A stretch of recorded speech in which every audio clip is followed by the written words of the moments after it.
June 14, 1942, Sevastopol, Crimean Peninsula, Soviet Union. The first Sturer Emil arrived at the Crimean Front under conditions of strict operational secrecy, transported by rail through Simferopol in the early hours when the steppe air still held the night's coolness, and by 0600 hours it sat beneath camouflage netting approximately 4 kilometers northeast of the besieged naval fortress, its 128mm Kanone 40 L61 barrel elevated at 12 degrees and trained southward toward the Soviet defensive positions that had held against German assault for nearly 8 months. The vehicle bore the chassis designation Geschutzwagen 3/4 and mounted its gun in an open-topped superstructure that provided minimal protection for the 6-man crew, who had spent the previous 3 days conducting ranging exercises in the rear areas under the supervision of Oberst Hamann from the Heeres Waffenamt proving grounds at Hillersleben, where both prototypes had undergone evaluation throughout the winter of 1941. The gun crew consisted of Unteroffizier Werner Kohl as gunner, Gefreiter Ernst Becker as loader, Obergefreiter Franz Richter as commander, and 3 additional crew for driving and ammunition handling, all drawn from Schwere Panzerjäger Abteilung 521, which had been operating captured Soviet artillery and modified Panzerjäger 1 vehicles in the siege operation since May. The morning of June 14 brought clear skies and temperatures approaching 28 degrees Celsius by 0900 hours, and the forward observer positioned in a concrete observation post 300 meters ahead reported movement near Soviet fortification Maxim Gorky 1, one of the massive coastal battery complexes built into the limestone cliffs overlooking Severnaya Bay.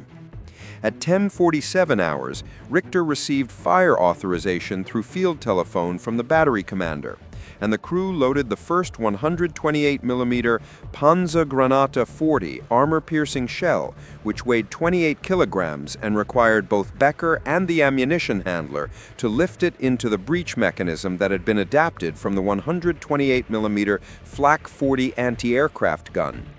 The recoil system consisted of 2 hydraulic cylinders mounted parallel to the barrel, and when Kohl triggered the firing mechanism at 10:51 hours, the weapon produced a concussion that rippled through the steppe grass in a visible wave, the muzzle blast raising a column of dust and debris that obscured the target area for approximately 4 seconds before the observation post confirmed impact 80 meters short of the target, striking the rocky approach to the fortification and fragmenting into the chalk-white stone.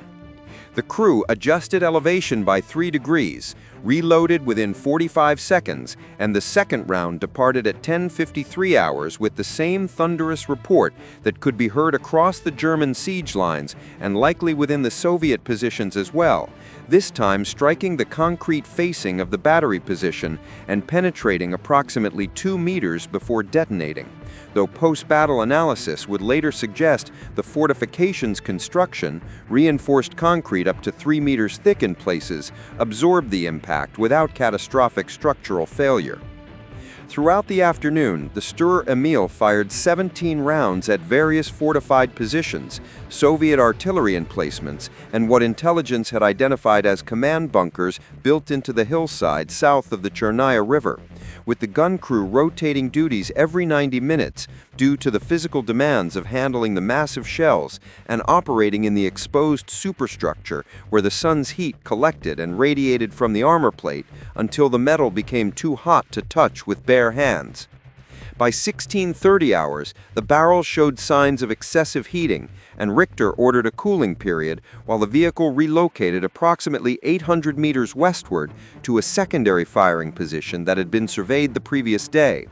The Maybach HL-120 TRM engine straining to move the vehicle's 45-ton mass across terrain still muddy from late spring rains despite the recent dry spell.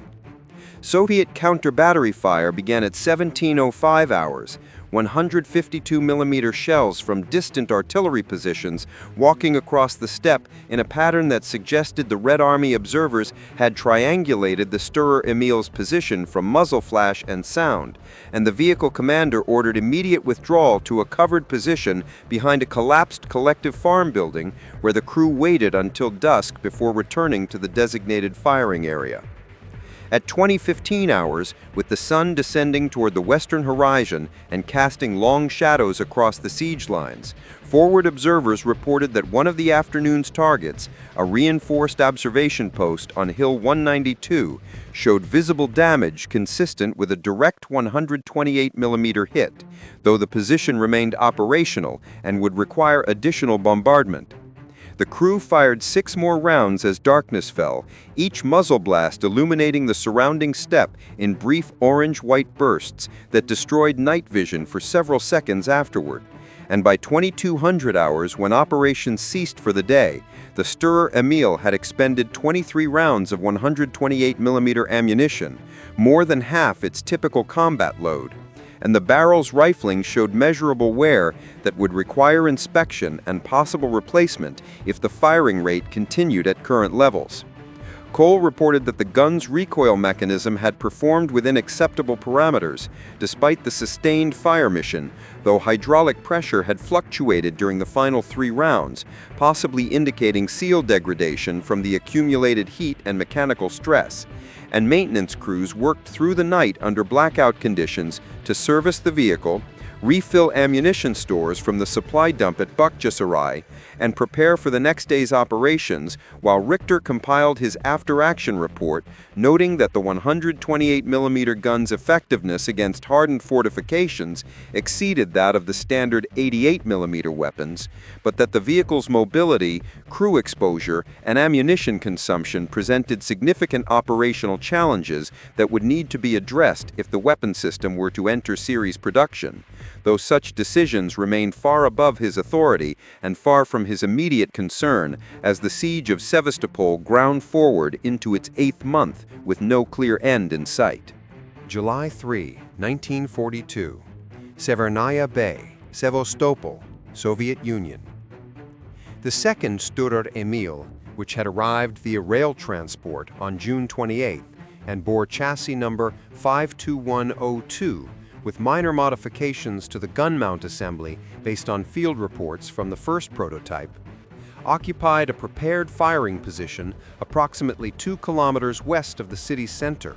where the siege had intensified following the fall of the Sapun Heights defensive line on June 30,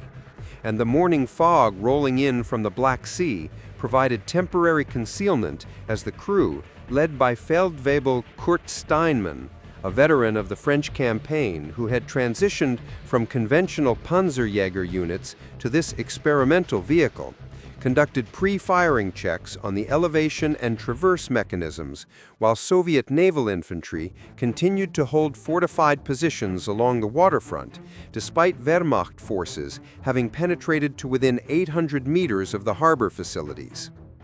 The fog lifted at 0820 hours, revealing the industrial port area through the haze of smoke from burning oil storage tanks that had been set ablaze 3 days earlier by Soviet demolition teams. And Steinmann's gunner, Obergefreiter Martin Vogel, acquired a target at bearing 142 degrees magnetic, a concrete pillbox positioned at the base of a warehouse complex near the submarine pens, from which Soviet machine gun fire had pinned down elements of the 22nd Infantry Division attempting to clear the dock facilities. The first round, a high-explosive 128mm Sprenggranate 42, left the barrel at 0834 hours with the characteristic deep boom that distinguished the weapon from smaller caliber artillery, and the shell struck approximately 3 meters above the pillbox's firing slit, the detonation collapsing the upper portion of the structure and sending fragments of concrete and reinforcing steel across the dock area in a radius of 20 meters, though observers reported continued resistance from within the damaged position. The loader, Gefreiter Hans Dietrich, struggled with the second shell, Standard ammunition drill had established a 40-second reload time under ideal conditions, but the vehicle's position on uneven ground caused the shell to catch momentarily on the breech mechanism's feed guide, adding 15 seconds to the sequence. And when the weapon fired at 08:36 hours, the round penetrated the weakened structure and detonated internally, ending resistance from that position. Throughout the morning, both Sturer Emil vehicles operated in a coordinated fire mission, the first prototype having been repositioned during the night to support the assault on the Chersonis Peninsula, while Steinmann's vehicle concentrated on the port defenses. And by 11:30 hours, they had collectively fired 41 rounds at various targets, including a Soviet T-34 tank that had been immobilized near the railway station, which the 128mm armor-piercing round struck at a range of 1,400 meters, penetrating the turret's frontal armor and causing a catastrophic ammunition fire that burned for approximately 30 minutes.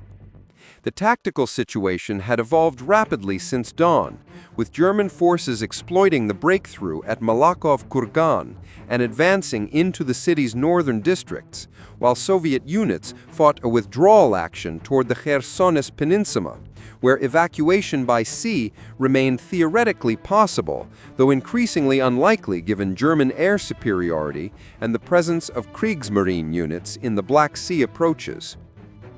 At 14:45 hours, Steinmann received orders to displace southward in support of infantry elements encountering heavy resistance near the State Library building, a neoclassical structure that Soviet forces had converted into a strongpoint with interlocking fields of fire covering the adjacent streets. And the Sturer Emil navigated through rubble-choked roads at a maximum speed of 8 kilometers per hour. The driver, Gefreiter Otto Bauer, avoiding shell craters and collapsed masonry, while Steinmann maintained radio contact with the forward companies requesting fire support. The vehicle arrived at its new firing position at 15:20 hours, approximately 400 meters from the library building, across a plaza that had once served as a public park but now resembled a moonscape of craters and destroyed monuments. And Vogel identified multiple firing positions in the building's upper floors, where Soviet snipers and anti-tank rifle teams had already knocked out 2 Stug-3 assault guns attempting to approach from the west. The 128mm gun engaged the building methodically, firing 12 rounds over the course of 40 minutes, each impact removing portions of the facade or collapsing interior floors. Though the structure's solid construction absorbed the punishment better than anticipated, and it was not until a round struck the building's southern corner at 16:04 hours that a substantial section of the third floor collapsed inward, apparently compromising whatever defensive positions had existed there.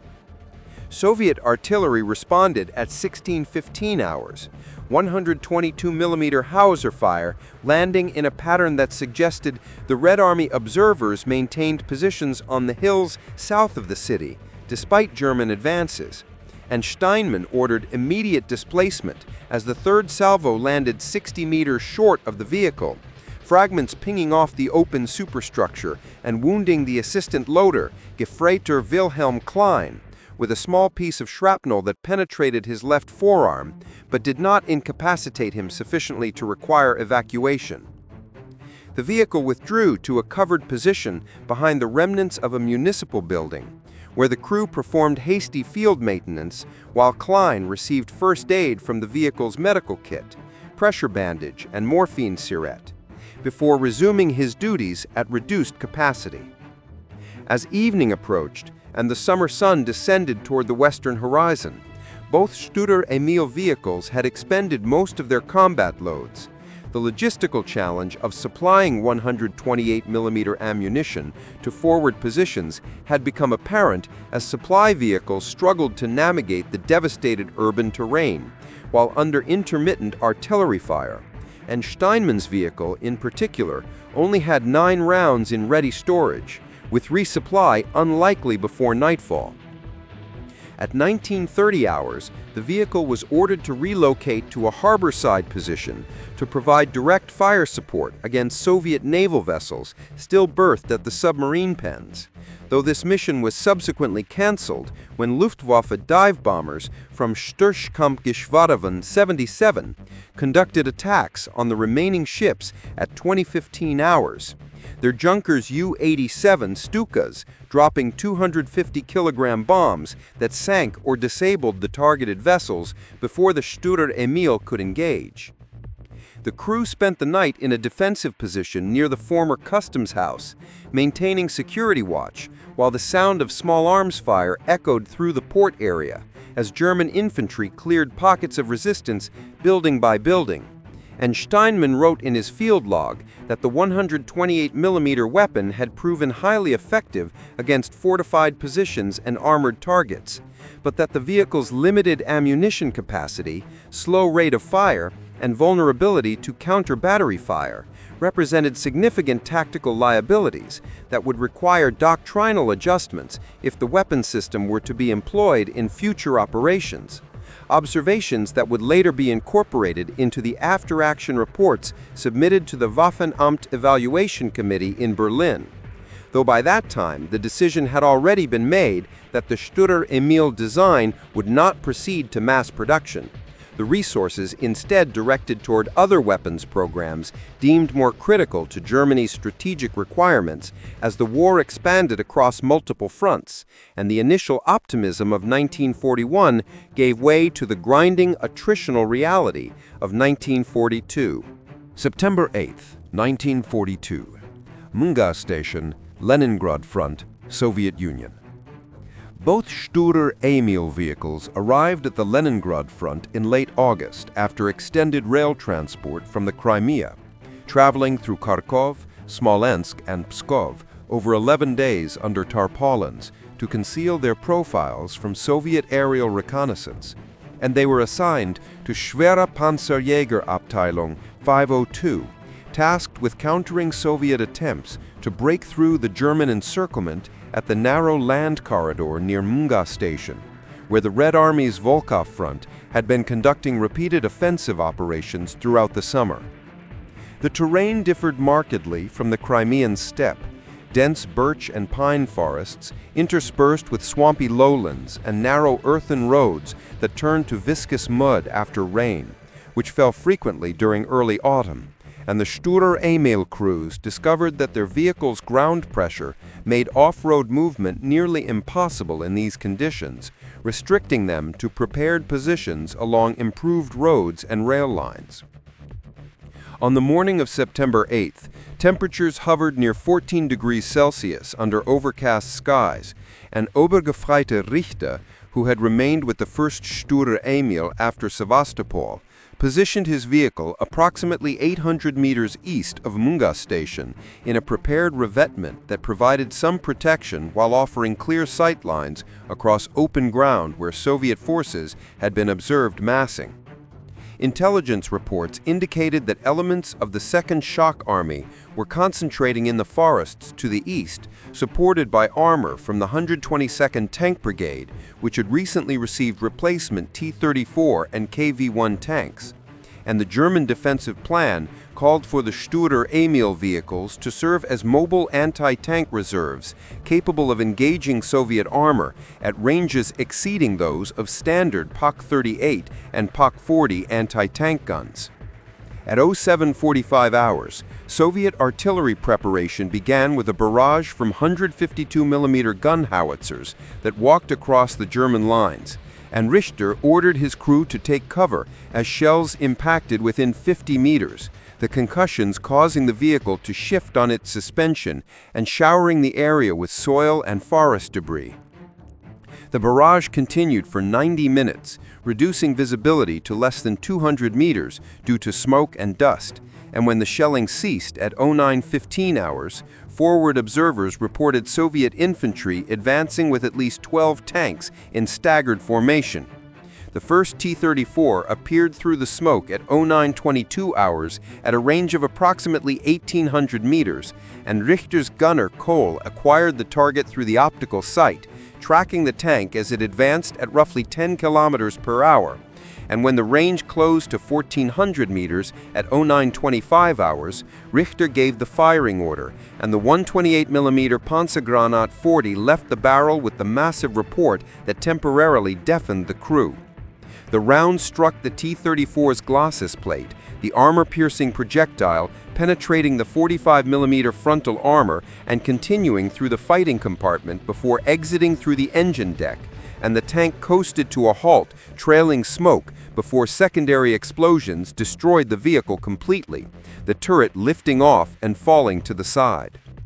A second T-34 appeared at bearing 095 degrees at 0927 hours, and the crew loaded and fired in 48 seconds, this round striking the target's turret ring and causing immediate catastrophic failure, though a third Soviet tank had acquired the Sturer Emil's position from muzzle flash and began firing 76mm rounds that impacted progressively closer, first at 100 meters short, then 70, then 40, forcing Richter to order displacement to an alternate position 300 meters north, where a second revetment had been prepared. The vehicle's engine started immediately, and Bauer drove through the forest track at maximum speed, while 76mm rounds continued to search for the target. One shell detonating in the trees overhead and showering the open superstructure with wood fragments that struck Cole on the shoulder but caused no serious injury. From the new position, the crew engaged 3 more Soviet tanks over the next hour, achieving hits on each target, though the tactical situation had become increasingly confused as Soviet infantry penetrated the forward German positions, and at 10:35 hours, Richter received orders to withdraw to the secondary defensive line approximately 2 kilometers west of Munga Station. The second Sturer Emil under Feldwebel Steinmann had engaged targets from a position farther south, firing 19 rounds during the morning engagement and claiming 7 confirmed Soviet tank kills before withdrawing when ammunition stocks ran critically low. And by 1200 hours, both vehicles had reached the secondary line, where they waited for resupply that did not arrive until 1530 hours due to Soviet artillery interdiction. The afternoon brought intermittent rain that reduced visibility and turned the roads into channels of mud, and Soviet forces consolidated their modest gains, approximately 800 meters of advance, while preparing for renewed attacks, though the presence of the 2 Sturer Emil vehicles and their demonstrated effectiveness had complicated Soviet operational planning. Over the following 3 days, both vehicles participated in defensive operations that ultimately contained the Soviet offensive, firing a total of 67 rounds and claiming 23 Soviet tanks destroyed or disabled, though mechanical strain began to manifest in various system failures, hydraulic leaks in the recoil mechanism, transmission problems from operating in heavy mud, and barrel wear that reduced accuracy beyond 1,200 meters. And by September 12th, when the Soviet attacks diminished, both Sturer Emil vehicles were withdrawn for maintenance that would take nearly 2 weeks to complete. Richter's final field report noted that while the 128mm gun had proven devastatingly effective against all Soviet armor types encountered, including the heavily armored KV-1 heavy tanks, the vehicles themselves represented an inefficient use of resources given their limited tactical mobility, high ammunition consumption, and vulnerability to artillery fire in their open-topped configuration. Observations that aligned with conclusions already reached by the Waffenamt staff, who had determined that the Sturer Emil's role could be better filled by other weapon systems, including the Ferdinand heavy tank destroyer then under development. The 2 prototypes would continue to serve in limited capacities through 1943, appearing sporadically in after-action reports from various sectors where their unique capabilities made them valuable for specific missions, but they never received the support infrastructure necessary for effective large-scale employment. And by 1944, both vehicles had been withdrawn to training facilities in Germany before being scrapped in early 1945, leaving behind only scattered documentation, a handful of photographs, and the combat records that testified to their brief role in the German Army's evolution of anti-tank warfare during the middle years of the Second World War.